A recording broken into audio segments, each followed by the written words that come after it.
Hey there, good morning everyone. I'm Errol Barnett in for Vladimir Duthier. Here in New York City, we're gathering news happening all around the world. China raises tariffs on U.S. goods. We'll take you live to the New York Stock Exchange to see how Wall Street is reacting to yet another escalation of President Trump's trade war. Plus, we're learning more about a deadly helicopter crash in the Hudson River yesterday. It killed an entire family and the pilot. We'll bring you the latest from the scene. And the Supreme Court has ordered the Trump administration to facilitate the release of a man mistakenly deported to a Salvadorian prison. Why one justice said this case has implications for every U.S. citizen. CBS News 24/7 starts right now.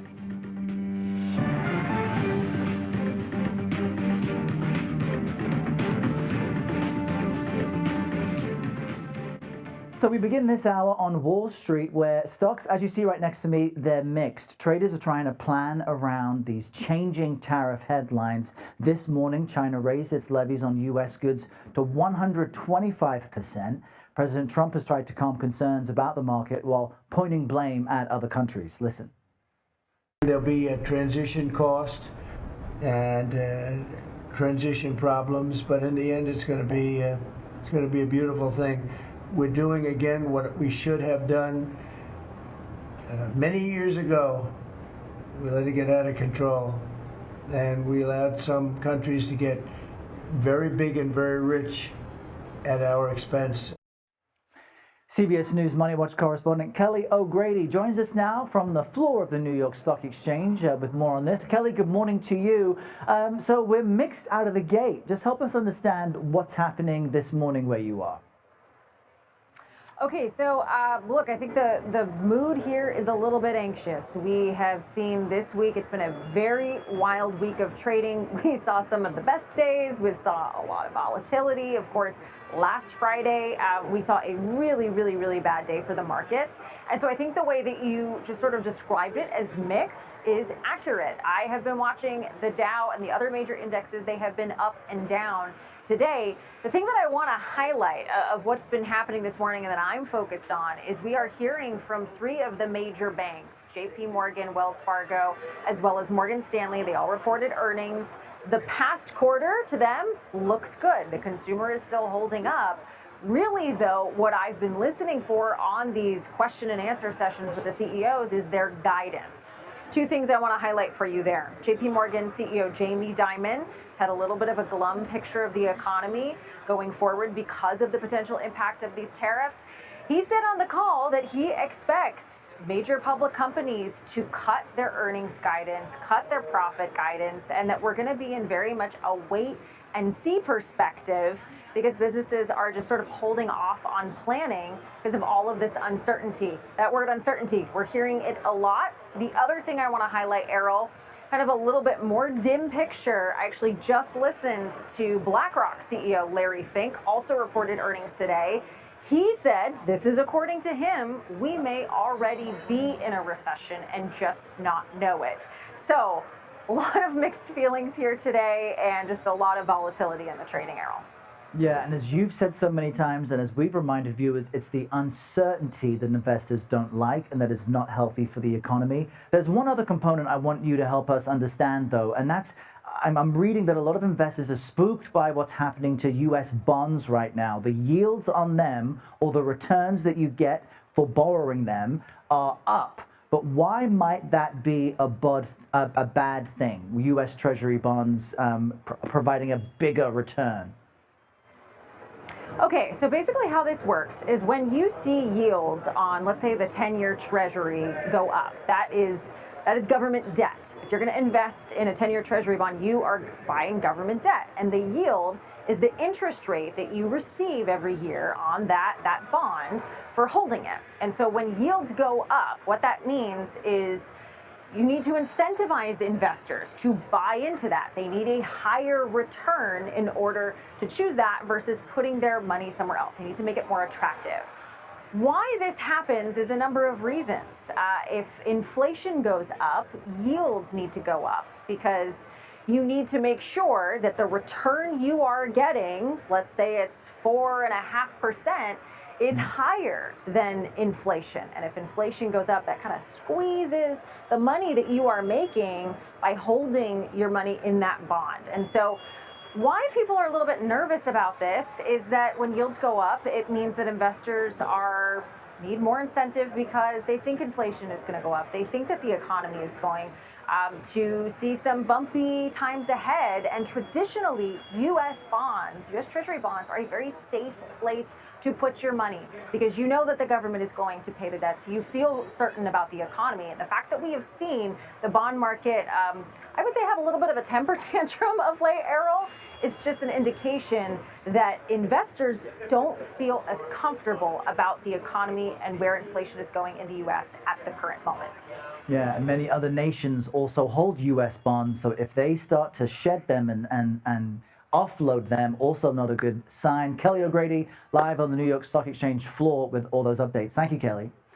Now, as we mentioned, China raised its retaliatory tariffs on the United States up to 125%.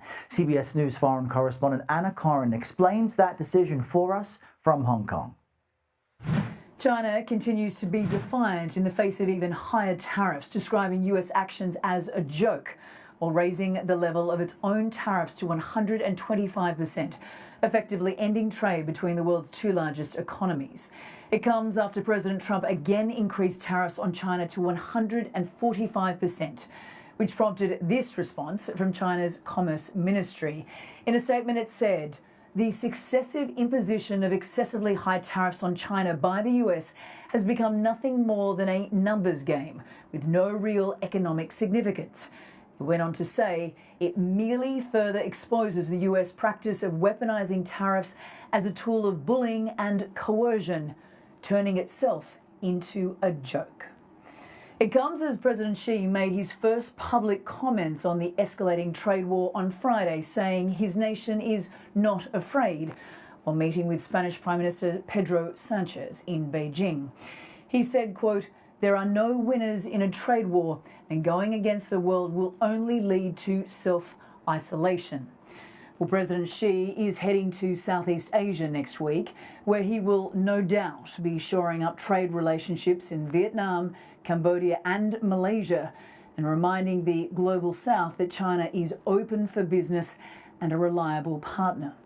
Well, China's Foreign Minister Wang Yi also weighed in on the economic decoupling, saying the US cannot act recklessly and the wheel of history cannot go backwards, end quote, in a trade war that threatens to upend global trade. Back to you. All right, Anna, thank you for that. CBS News correspondent Natalie Brand joins us now for the White House with more on all of this. Good morning to you, Natalie. I know that when we spoke at 7 a.m. this morning, we had not yet heard a specific response from the White House to China raising its tariffs. Do we have any reaction by now, past 10 a.m.? Yeah, hi, Errol. Good to be back with you. Well, the White House says that an official response to China's latest moves will be coming from the president himself, if it comes at all. We've been monitoring his social media, but I can tell you that Jamieson Greer, the U.S. trade representative, did speak to Fox News in an interview this morning. And when he was asked for his response to China's retaliatory tariffs on the U.S., he said it's not terribly surprising, but certainly unfortunate. We tried to then speak with Greer for ourselves. He wouldn't give us a comment with respect to China, but reporters pressed him on, are there any sort of talks or negotiations underway now between the United States and China? And he said, not at this point. We know President Trump has said that he is waiting for a call from China, from President Xi. And that he's open to negotiating. He says he wants to make a deal. He even says he has great respect for President Xi, but he still appears to be waiting for that call, Errol. And separately, Natalie, we know that there's this 90-day pause on tariffs for every other nation in the world. And at the cabinet meeting with the president yesterday, we heard the administration basically say all these nations have now lined up and they have to figure out who to speak to first. To schedule these things, but is there any tangible progress that the administration is reporting yet on these other trade deals with other nations now that this pause is in effect. Yeah, and this morning the president did seem to comment on that on Truth Social, saying that his administration doing really well on tariff policy, saying things are moving along quickly. But yes, we've been pressing them on the details of these deals, which countries.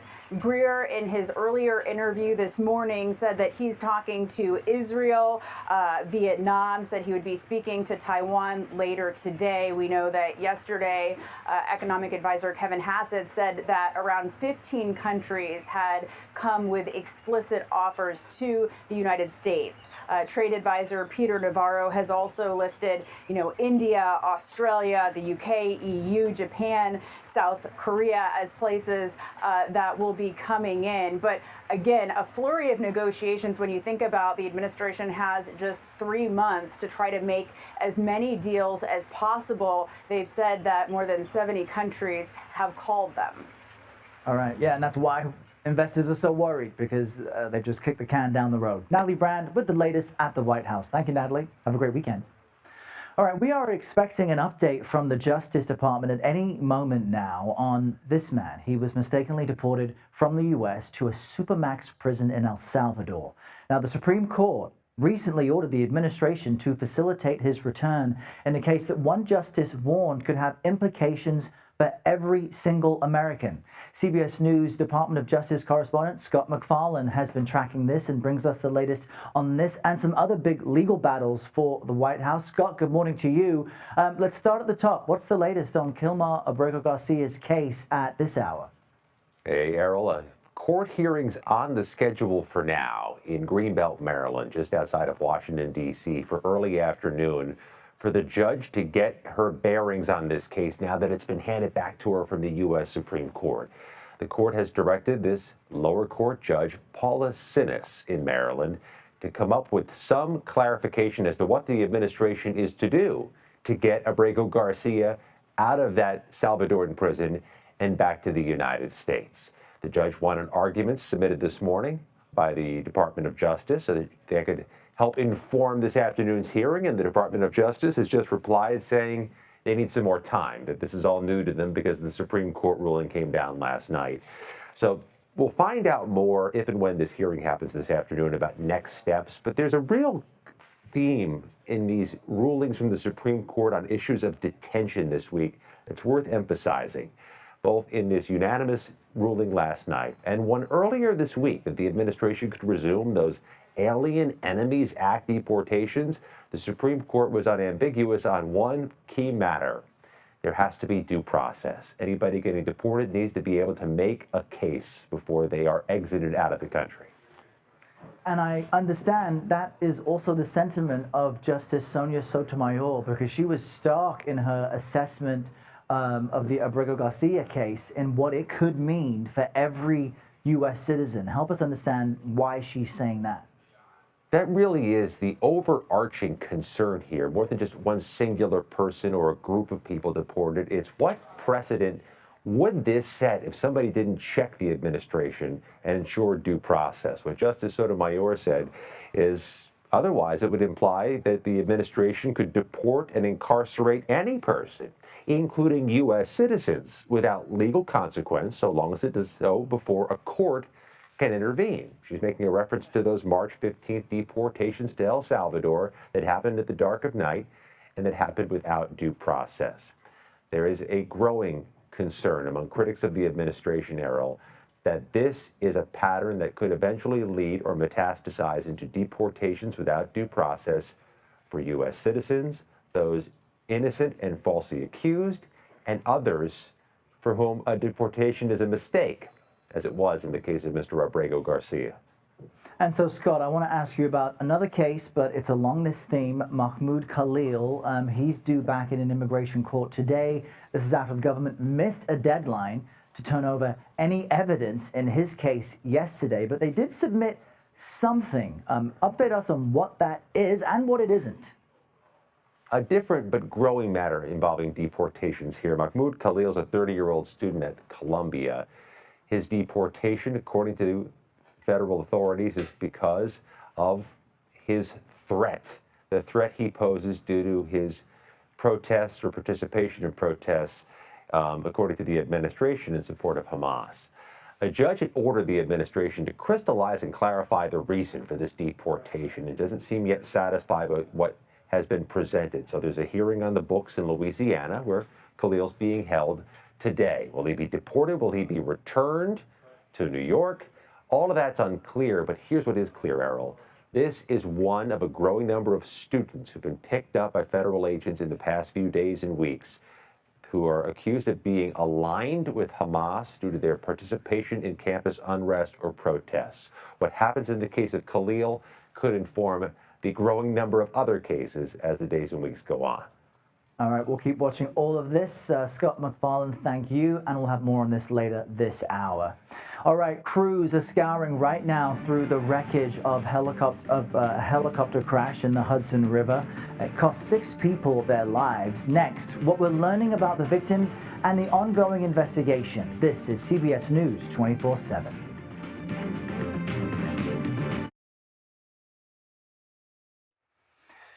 Welcome back. Dive operations resume today as experts search for major parts of this helicopter which crashed into the Hudson River. All 6 people on board died, including 3 children and their parents. The NTSB, that's the National Transportation Safety Board, is on the scene investigating what went wrong. CBS News correspondent Lilia Luciano is live from Manhattan, Lower Manhattan here in New York City, to help us understand what the key questions are, Lilia, because there's so many unanswered questions. The key among them, how did this happen? But what do we know about this fateful flight from this family? Well, Errol, what we know is that this was a tour, this was a leisure trip. This is a company that's a small business that has been operating for decades. This family was visiting New York as tourists from Spain. The father is a CEO of Siemens, the tech company, a telecommunications company. And the wife, his 3 children, ages 11, 5, and 4, all died, as well as the pilot. Their bodies were recovered shortly after that crash, which happened right back here. Witnesses said that they heard first a loud boom, and then after that they saw what seemed to be parts of the helicopter that were coming off. It seemed to have been breaking apart midair, and then of course crash here right after 3:15 in the afternoon. We are waiting to hear more details from the NTSB about the investigation, but the CEO of New York Helicopter, which is this company, issued a statement saying that he says, he doesn't know anything about what went down. The only thing I can tell you is we are devastated. He says his wife hasn't stopped crying, that they're a small company, that he's a father and grandfather, and that they're just devastated. CBS News talked to him, and he said also that they follow every rule, they follow all the rules and more. So we're really waiting for clues, but it's really hard to understand how it doesn't seem from the videos like there was any kind of collision. It's really hard to comprehend how this happened, but we are going to continue waiting for the NTSB and the other authorities involved in the investigation to get a clue as to whether or not this could have been prevented. Yeah, and as we can even hear now, Lilia, this is usually a busy part of the city. Plenty of people take these helicopter tours of New York, and we do know that the helicopter was in the air for a while, touring the Hudson River before this incident, correct? Yeah, just a few minutes. I mean, the helicopter took off at 2:59, so right before 3 p.m., and went down at 3:17 is when the 911 calls started coming in. But it was, pretty much just 15 minutes of the tour. It took off from the Skyport here in downtown Skyport. It went around a couple of times, and then, of course, when it was close to Hoboken on the other side of the river, in New Jersey, that's when it fell down, and that's when witnesses captured what happened. All right, we'll wait to hear more from the NTSB. Lilia Luciano with the latest. Thank you, Lilia. The cold and wet weather looks like it's here to stay for most of the East Coast this weekend. Let's bring in CBS News Philadelphia meteorologist Grant Gilmore with the first look at the national forecast. Grant, great to see you again. Yesterday, you were telling me about a country of 2 seasons. Does it still look that way today? Right. It's absolutely that way, if not even more so, Errol. It's crazy the contrast between the East Coast to the West Coast, where you've got not just rain and chilly temperatures, but you've got snow in the forecast, and I'll even double down even more on that. You've got accumulating snow in portions of the Northeast into New England. Otherwise, yes, a very wet East Coast with temperatures running well below normal. Temperatures in New York today are only around 49 degrees. Heavier rain moving in later on. Cooler temperatures funneling in behind it, though dry across the Midwestern states. And then you've got record-setting heat across the West, desert Southwest. Phoenix hit 100 degrees for the first time this year yesterday. We'll talk more about this accumulating snow coming up a bit, Errol. We're not talking about 1 or 2 inches, but maybe upwards of a half foot. More on that in just a bit. Back to you for now. Okay, wow, that's a tease. Grant, thanks for that. We'll see you later this hour. All right, still to come for you all, Iran says it will give the U.S. a, quote, genuine chance ahead of tomorrow's planned nuclear talks. But what does that mean exactly? What to expect from these anticipated talks? This is CBS News 24/7.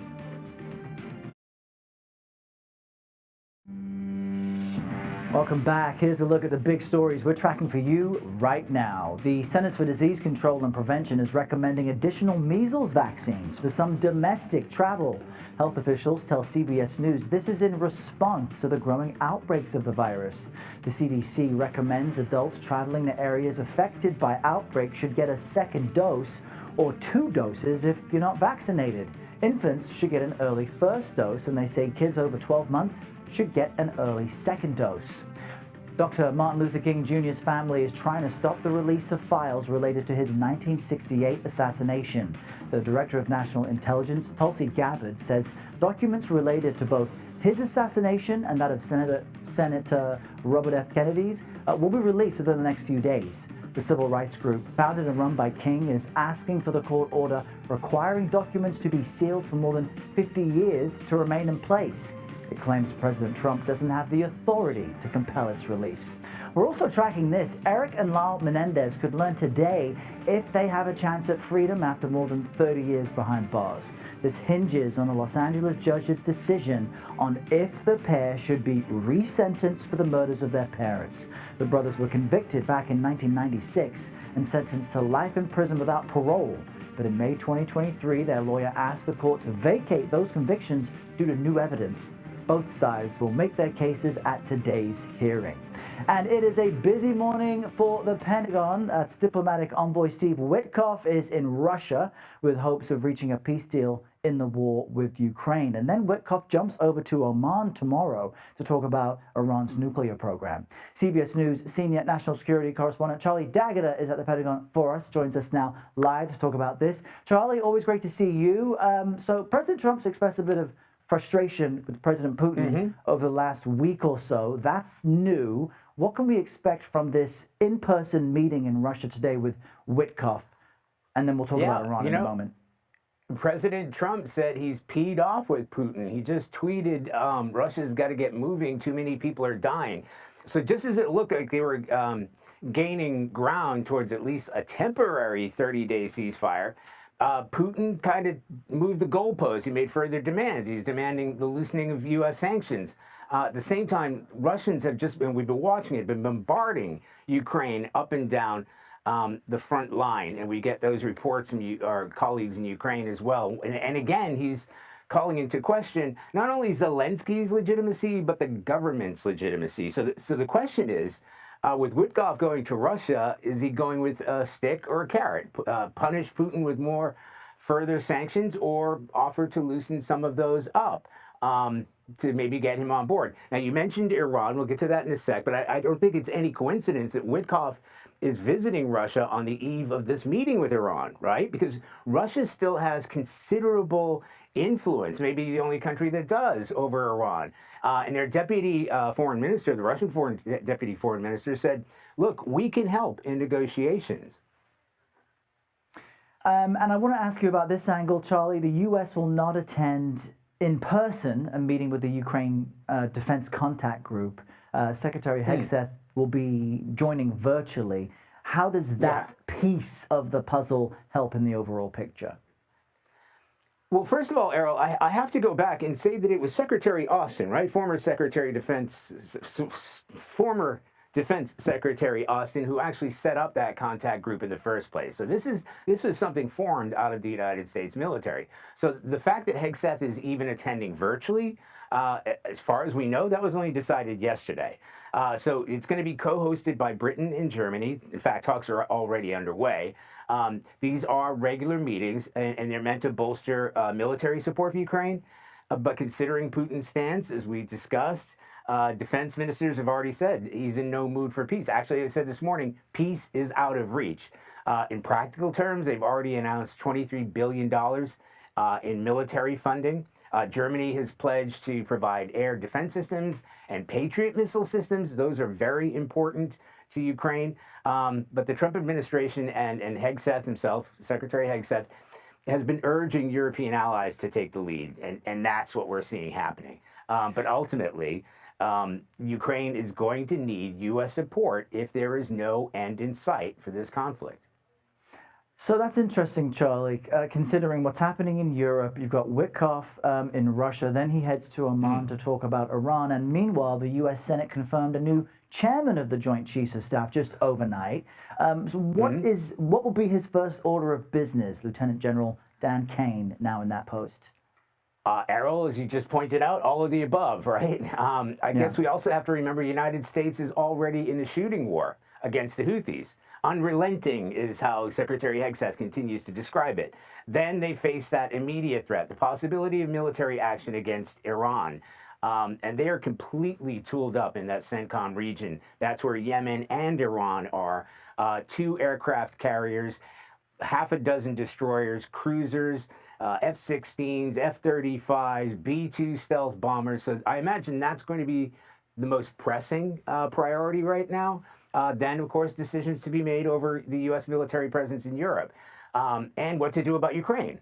And then we can't forget about China, because as the trade war is ratcheting up, the tensions, military tensions between the United States and China are doing so as well. So the chairman's role is kind of 2 roles. He's there to gather information from the co-combatants. So these are the leaders of CENTCOM, EUCOM, etc., in a place called the tank, put all that information together, and then advise the defense secretary and the president as far as what assets are available. Not so much in the policy discussions, but to give them the information. So he is going to have to hit the ground running. He'll have a nice, quiet first day, and his phone won't ring over the weekend like yours. I know the feeling. Right. Great to chat with you. Thanks for the insight, Charlie. We'll see you later. Thanks, Errol. All right, Ksenia Karolina, a dual U.S.-Russian citizen, is waking up on American soil this morning. She was just released by Russia yesterday as part of a prisoner swap between Moscow and Washington. Karolina was convicted of treason and sentenced to prison by a Russian court over a $51 donation she made to a humanitarian group helping people impacted by the war in Ukraine.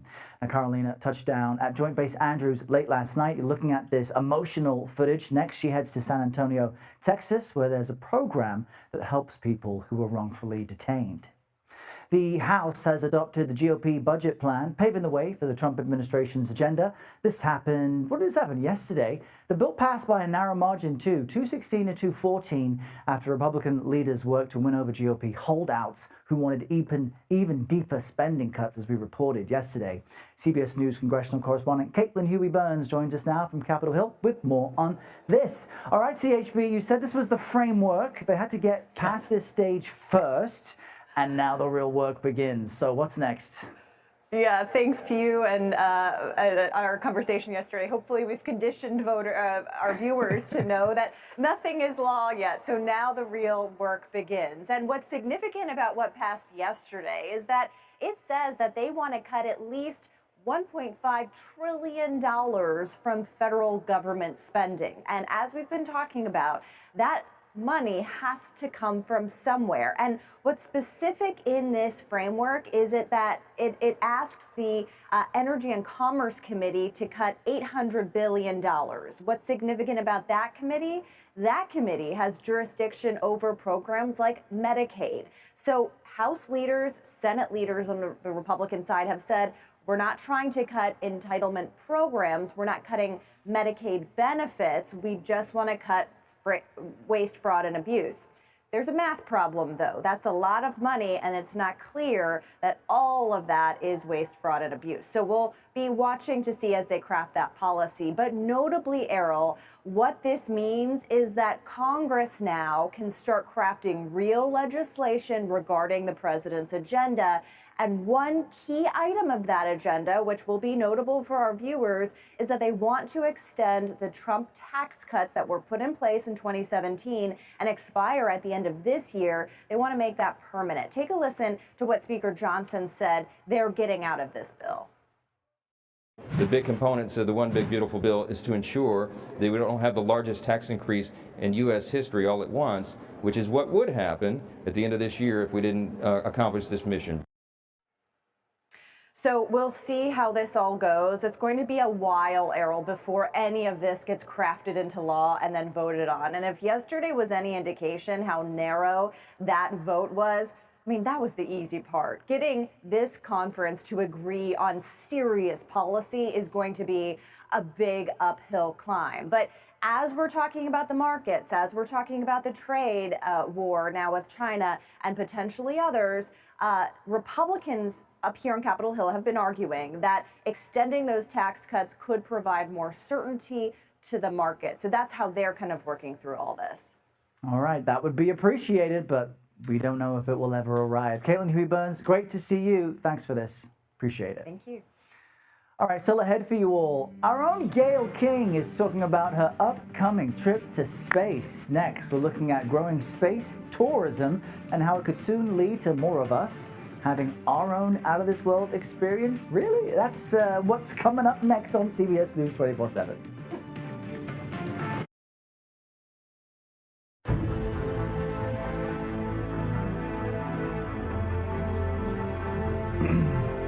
So right now, our own Gayle King is preparing to board a rocket to space. She takes off Monday. Ahead of her journey, she spoke about the crucial support she's receiving right now from her 2 children and her best friend, Oprah Winfrey. She also spoke about her mindset leading up to launch day. I'll be ready Monday morning, I promise. I will be ready Monday morning, but I still have a ways to go before I'm like, okay, put me in, coach, let's go. So you're still processing? I'm still processing, yeah, very much so. I have a meditation coach that's been coming to my house. You know, I have a mantra. I tried it years ago, but my brain is just all over the place. It's very hard. But this may surprise you, but it's very hard to quiet my brain. That's bringing CBS News national correspondent Mark Strassman, who also spoke with Gayle this morning about this awesome adventure. Mark, how is this Blue Origin flight expected to take off? What will the mission be, and what will Gayle and her female friends up there see? Hey, Errol. You know, if the weather is good on Monday, and it certainly looks good from here in the forecast, I think Blue Origin expects everything to go great. There are going to be 6 women on this crew that's heading up. They're going to go up 62 miles to the edge of space before they come back down. They'll have about 4 minutes of weightlessness, and they're going to have a spectacular view, obviously, of the curvature of the Earth. And then they're going to come straight down, and the total trip time from start to finish is only about 11 minutes. It's really a drive-by, you know, or a flyby to space. But it's changed a lot of people, just that quick trip. This world of space tourism is unlike any other experience available to civilians, and Gayle is just the latest one who's going to get that experience. And I know that you've interviewed people who've gone up and spent those 11 minutes and come back. There is actually, and including for professional astronauts too, a psychological effect from seeing the Earth's curvature from space. What is that, and what should people expect when they go up there for 11 minutes and they see Earth out the window? Yeah, time and time again, the people who've gone up have talked about the overview effect of seeing the curvature of the Earth, how thin the Earth's atmosphere is, how fragile the planet looks. I mean, I'll give you an example. Vanessa O'Brien, who flew a couple of years ago, talked to us about that very thing. Here's what she had to say about her experience going up in the same kind of capsule that Gail's going up in on Monday. You are able to see something that is so precious. It was seeing that blue marble from above, and it translates into a sense of almost responsibility and an appreciation that we really are all connected, that it is one planet. And she's just somebody who she's a mountaineer, adventurer, and an entrepreneur, and she went up as a private person because in this world of space tourism that is possible, and she was changed by it. And again, Errol, I've heard that time and time again from both professional astronauts and civilian astronauts that it is a life-changing view. Yeah, no joke, Mark. I get that feeling on a plane looking out the window. You know, Earthlings look like ants down there, and we get to fly, and yada yada. I would love being in space. Thanks for that, Mark. Great to chat with you. We'll all tune in on Monday. Folks can watch Gail's trip to space on Blue Origin in the special hour of CBS Mornings. That begins at 9 a.m. Eastern, 6 a.m. Pacific on Monday. Let's bring in CBS News Philadelphia meteorologist Grant Gilmore with a look at the forecast that Gail can expect. Grant, you get to see the world from above with that cool studio in your job. What will things look like on Monday? Yeah. I'll tell you, Errol, look, you know, we get to view it from the vantage point of a satellite, but I can't imagine what Gail is going to get to see. I really can't wait for this on Monday. I can't wait to hear how Gail describes her experience as she goes all the way up to the edge of space. No doubt it's going to be life-changing. I can't wait for it. Forecast looks pretty good, guys. Looking at partly cloudy skies out there near Van Horn. The launch site's about 30 miles or so north of Van Horn, Texas. Temperatures will be in the mid-60s right there as the sun rises. Launch is going to be Central Time, okay? So 8:30 Central Time, 9:30 East Coast Time. Temperatures near 66 degrees under those partly cloudy skies as she launches all the way through the Earth's atmosphere right to the edge of space, and then safely will return back down. Here's what the forecast satellite and radar looks like for Monday morning. Temperatures climbing into the mid-80s later Monday afternoon, but we'll see some cloud cover build in. But again, in the morning for the launch for Gail as she goes to space, temperatures will be in the mid and upper 60s. It will be a beautiful day, no doubt. Let me show you what's going on across the East Coast right now. A lot of rain moving in, and that's not the concern for folks across the central and southwestern United States. We'll put on the radar and show you it's a mess of cold rain there through the mid-Atlantic, even some snow up to the north and east. I'll show you the forecast for those snow totals here in just a second because it is a non-spring-like start to the weekend. Have a look at this forecast because it all is rain through much of the East Coast, but as you get up into New England, Vermont, New Hampshire, even portions of, well, the Poconos Mountains could even see a little bit of this snow. As we go through the first half of the weekend, that storm system will clear up to the north and east as another storm system moves in from the Great Lakes as we go into early next week. How much snow are we talking about? Well, it's crazy that we're talking about snow to begin with. I mean, it is the middle of April, right? Mount Pocono could see, I think that's a little bit of a high number, but upwards of maybe a half foot of snow, probably more on the order of about 3 or 4. But you're still talking about accumulating snow over portions of the Northeast. The rest of the country, well, at least west of the Rockies, it is warm, if not downright hot. Phoenix today climbing up to near 101 degrees. They'll see temperatures cool off a bit, but it's cold, rainy in the east, and unseasonably hot over the west. Several places today looking at record high temperatures. Phoenix is one of them. Tucson probably looking at a near record high temperature. Vegas going for a high today of 97 degrees. The record today in Vegas is 93. They blow that out of the water later this afternoon. Errol, back to you. Very surprised to hear that, Grant. We'll see you one more time this hour. Thanks very much. The Masters are in full swing down in Augusta. Next, I'll speak with CBS sports analyst and a former PGA Tour member about day one and what's ahead. You're streaming CBS News 24/7.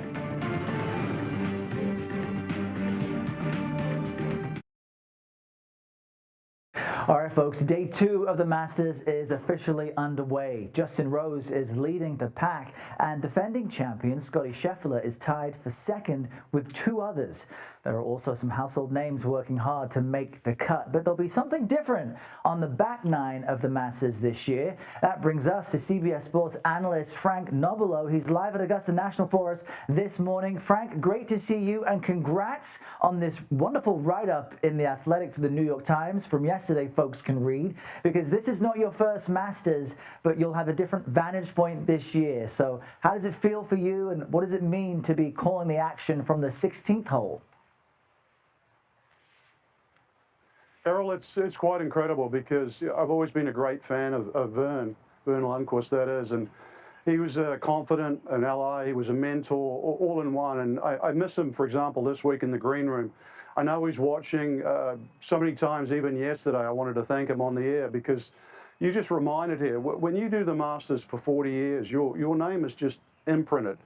But it's not just his name, it's his voice, and all these great calls. You know, Jack Nicklaus is on property. 1986, it's so simple, and yet it is the exclamation mark to Jack Nicklaus's 6th and final Masters. Tiger Woods 20 years ago, it's the anniversary of the phenomenal chip on 16, but the call, I just think it's a broadcasting masterpiece, Errol, I really do. The pacing, the timing. Vern always had this way of allowing you into like a birthday party and let you enjoy the cake and even take the presents home. It's just the warmth. I think he's irreplaceable. I really do. But I'm honored just to be able to be in the same perch. Yeah, well, it's awesome to have you at that point of the course, and we know that you look at this as not just a broadcaster but a former player, and the course is challenging. So how is it playing this week? Well, it's changed a lot. It's typical Augusta, you know, with the storm that came through last year. You know, the area's recovering, so it needs a great Masters, and I think we're on the precipice of one. And just to throw a little curveball, and we had a lot of rain on Monday, so that means this course is going to be very changeable. Course started to dry out on Tuesday and Wednesday, and then for the opening round, we saw a little bit of everything. We saw the mistakes made because the greens were firmer than some of the players expected. I'm pointing out Rory McIlroy here at 15, and also they were ferociously fast. So if you got on the wrong side, you really didn't just drop a shot. You're potentially dropping 2 or 3 shots, and that happened on the same hole. Patrick Cantlay made 8, Rory McIlroy made 7 on 15, the reachable par 5. So there's lots of traps out there, that's for sure. I don't think the course will get any easier as the days sort of progress. We might even get a little bit more rain this afternoon. So it's going to be changeable. It's going to be all about adaptation. And you've mentioned some of the challenges. There are some opportunities, though, as well. I'm wondering who are some of your favorites at this stage, who you think are kind of having a strong showing. Well, we have 26 countries this year that are represented. That's a record. So we have an Englishman on top, and Justin Rose now, who's had more leads than anyone else here of players that have yet to win the Masters Championship. It's not the first time he's been in front. But really, you've only got to go back one player to find the favourite, and that's Scottie Scheffler. That's the target that's really going to affect today, Friday, because I think if you're even par, 73, 74, today's not just a day about surviving the cut. You're going to have to make up ground. But, Errol, as every Master, there's always great stories. We have 5 amateurs. They're trying to win a silver cup. And then there's some players, for example, like Bernard Langer, who's playing in his last Masters. Or, for example, I think one of the best stories of the week is none other than someone with the same colour hair as me, and that's Fred Couples, 65, young and strong, and really looks like he has a phenomenal chance of playing the weekend. Well, there are some great players and awesome folks literally calling the shots like you, Frank. Congrats on the new perch. And I guess we have an open invite to your party that you'll be calling now as we watch the Masters. Great to chat with you. Likewise. CBS Sports' expanded live weekend coverage of the Masters will feature the debut of 5 additional hours of the 3rd and final round coverage, beginning Saturday and Sunday at noon Eastern on Paramount Plus and continuing at 2 p.m. Eastern on CBS and Paramount Plus. All right, let's bring in CBS News Philadelphia meteorologist Grant Gilmore with a last look at the national forecast. Grant, how do things look for golf and everything else? Oh my gosh, you heard him mention it there. Maybe a stray isolated shower today, but the forecast looks magnificent all the way through the weekend. Plenty of sunshine through the afternoon. Temperatures near 70 today, 68 tomorrow, so a little cooler tomorrow, but still you're looking at mostly sunny skies. Temperatures near room temperature Sunday afternoon, 73 under mostly sunny conditions. It will be a gorgeous weekend at the Masters there in Augusta. Rain across the East Coast, though, for now. That clears Georgia as we go through the day today. Cooler temperatures on the back. It's still hot out west. Errol, back to you. All right, Brent, thank you for that. Enjoy your weekend. We've got some breaking news into our newsroom right now. Police say a small plane has crashed in Boca Raton, Florida. This was arriving at the Boca Raton airport. You're looking at a message from the local police department and a tweet asking drivers to avoid the area because roads there are now closed. We'll bring you more information on this on CBS News 24/7 throughout the day. That does it for me. I'll see you Monday at 7 a.m. for the CBS Morning News. Please do enjoy your weekend, but stay where you are first. Reed Cowan is live from San Francisco with all the breaking news from coast to coast next. This is CBS News 24/7.